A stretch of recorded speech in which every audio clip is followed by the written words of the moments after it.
আমি দেখতাম, দেখা একটা 5 দিনের ভিতরে বাড়তি জিনিস আমি করতাম না। হ্যাঁ, ওই ভাড়া ভাড়া বেরিয়ে একটা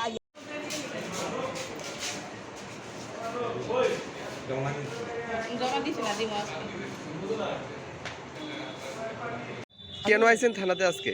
আজকে আইসি আমার ছেলে মারধর করে এলিয়ে 3বার আমি কেস দিছি, বুঝলি? তারপরে দিছি পরে কোনো কিছু কেস হয় না।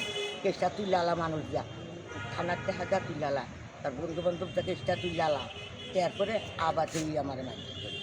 এরপরে আমি ওই দিন কেস দিছি গেছে না। এরপর 2 দিন পরে আইসি পরে আমার লোকে তারা 2 বছর তো 2 বছর সময় গিয়ে পাইছে না, 2 বছর সময় পাইছে না, তারা তো বুঝিয়ে ইয়া করছে। তারপর আর তারা এরপর প্রধান ইয়া করছে, ফোন করছে আমার আংটি নাম্বারটা তো থানা দিছে, প্রধান ফোন করে তারা 60,000 পুলিশ গেছিল? পুলিশ গেছিল নি?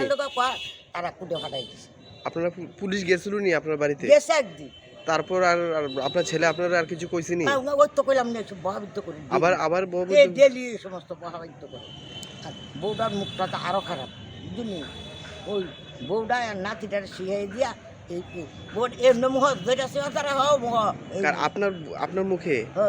হ্যাঁ, আমি সিগারেট দিলাম আর শুনতো না, গলা এক হাতে গলা ছিল আর হাতে মুখ। আপনার ছেলের বোন নাম কি? ছেলের বোন নাম গৌরী আর নাতির নাম রিয়াল। আর ছেলের নাম?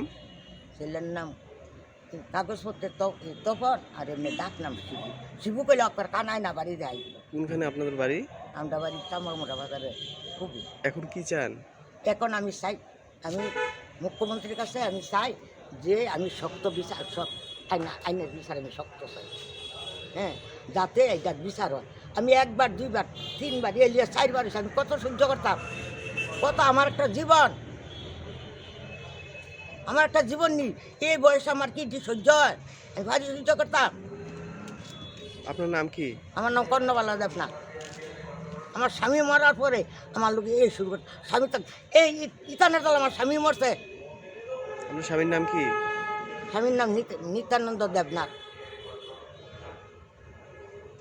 ইতানের দলা মরছে, 3 বার স্টপ করছে, 2 বার ভালো হয়ে যাবে। কি কারণে মারধর করে?